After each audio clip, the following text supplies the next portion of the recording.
I would just...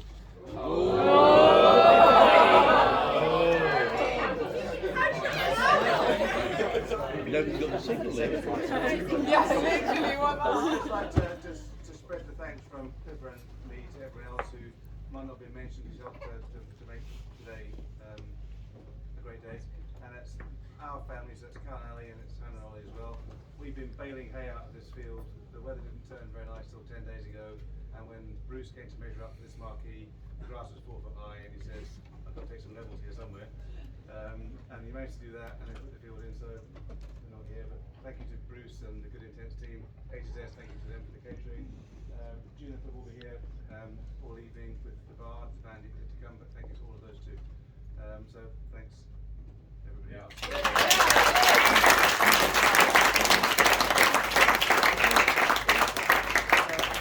My last job, by the way, I should have said earlier that for those who fancy beer, there have always been self-service stations. You may have noticed people helping themselves to beer.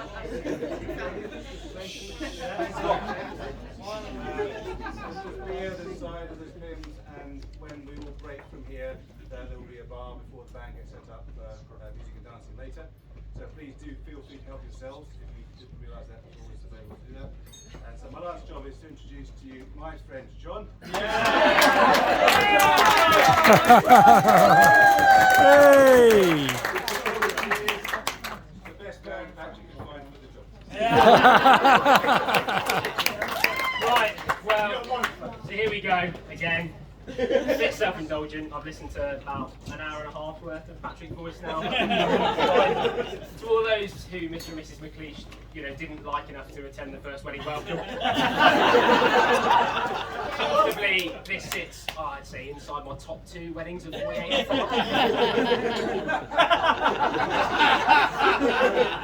I've tried to prepare something today because, as Pat sort of ruined, he didn't tell me last time. He lied to me. He said, John, be casual, we probably won't say any speeches, a few words, nothing serious. And then I had to listen to an hour and a half of the Patrick and Russell show. Which was disappointing, it was actually really amusing. And on the part of Russ, it was genuinely quite heartfelt. So I stood up, said a few words, sat back down, minding my own business. And then was reminded on a minimum of weekly basis that my speech was dreadful. It's an interesting stance for a man whose least favourite activity is me telling stories about his life. He's mated me. So here we go. Patricio! Ah, Patrick. So the good thing about knowing a man for 20 years. 20 years of embarrassing stories. I've had a front row seat to all of it. And much of his love life, interestingly. Love life, which the first key moment, was on this very farm. A lot of you won't know this. But Patrick's 16th birthday party, a couple of tins of Carling on board, Lizzie Pegler dumps him.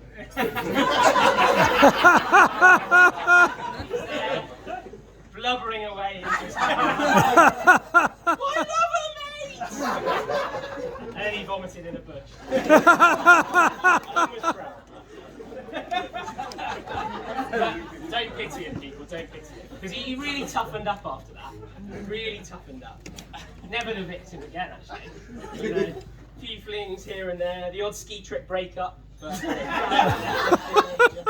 he was always actually leading me astray, to be honest, or giving me scabies, which says a lot about the condition that he kept himself in during. One winter, when I was still a lonely student, Pat, fully fledged employee of KPMG, we thought we'd go on a ski trip. Fine, as we always do. We get to the end of the ski trip in a civilised weekish. Thought we'd go out for a final beer for the night out. So Pat quickly escalates that final beer into a raging evening. We woke up bleary-eyed in the midday sun, realising we were 6 hours late for the Channel Tunnel crossing. Patrick panicked, rings KPMG, cites weather disruption for the reason he's not going to be at work tomorrow. Promptly books a train home. He says, John, I have my coat with my wallet in the bar. I was like, alright, fair enough. So off he trotted down to the bar. I stayed in the flat, tidying up, being sensible, making sure everything's ready for us to leave. dawned on me after a while that Patrick hasn't returned. It's an awful long time to need to go and find a coat. And my phone rings. Oh, it's Patrick. So I answer. And he says, oh, you've got to come down, mate, join the festivities. Wander down the hill, Patrick, 10 pints deep. Get me a ski shot in. Needless to say, we also didn't make the train the day off. The years went by. I grew up, my hair fell out. I got a job. And Patrick came to visit me one weekend when I was doing nights in Cardiff. Callum came along, a couple of our mates. They were off to see a rugby international, so I joined them in the pub in the afternoon, pints are flowing, Callum very kindly making sure I was neck and neck with them with refreshing ice cold whole milk. So 7 pints deep of whole milk, feeling suitably nauseated, slightly late for work, head off to my night shift. Next thing I know, I get a call from Bill Crawshaw at 2 AM saying, mate, we've got to come and see you in A&E. Patrick's shoulder's absolutely messed up. Turns out that Pat and Crawsh, as they often do, and if you stick around long enough this evening, you'll probably get some first-hand witness of partaking of a wrestle. Pat had Crawsh pinned in Cardiff City Cemetery. Crawsh refusing to yield, was about to pass out. Callum, Patrick's dear brother, worried for his life, speared Patrick off and promptly dislocated his shoulder. Fortunately, they were far too inebriated to find their way to a hospital and had to deal with the problem at home. And Patrick still carries his mutated shoulder. And then along came Brogan. Pretty, outgoing, charming, but with a fierceness that was keeping Patrick in line. I'd never seen him scared. It was refreshing. And had exactly what he needed. But she didn't quite make him fully sensible. And Patrick, Brogan, Molly and I and Joe, in fact, had gone on a more civilised ski trip. This was some 5 or 6 years after the previous venture. And again, we got to the end of the week and thought, a few beers on the final night. Why not? Headed out. Next thing I know, I'm woken up by a call from Patrick saying, my car's broken, what do I do? So I thought, I'm too hungover to deal with this. But anyway, so I go and pick him up. I drive into a garage where 2 Frenchmen promptly shrug at him and say, mate, we'll fix your car in a couple of weeks. So he said, oh God, what can I do? They spoke good English. That's a bit French. So what can you do? So he panics. He said, ditch the car. John, drive us to the airport. Joe books some last minute flights. I'll deal with the car later. He heads back to the UK. He organises a very expensive, lengthy retrieval at VW. They pick it up. They bring it back to VW Birmingham, set it up. Vehicle diagnostics, I say, mate, your car's absolutely fine. It was just cold when you tried to start it. So despite Brogan's inability to make him entirely sensible, she has managed to do one thing, and that is make the grumpiest man in the world happy.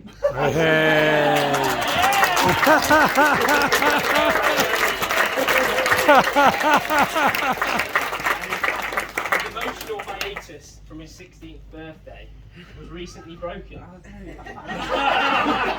once again I saw him blubbering away. But this time he was in a church watching his new wife walk down the aisle. The reality is Pat and Brogan are outstanding people, and they've really both won on each other. And it warms my heart to see them both so happy in their life together. So if everyone could be upstanding, to Mr. and Mrs. McLeish.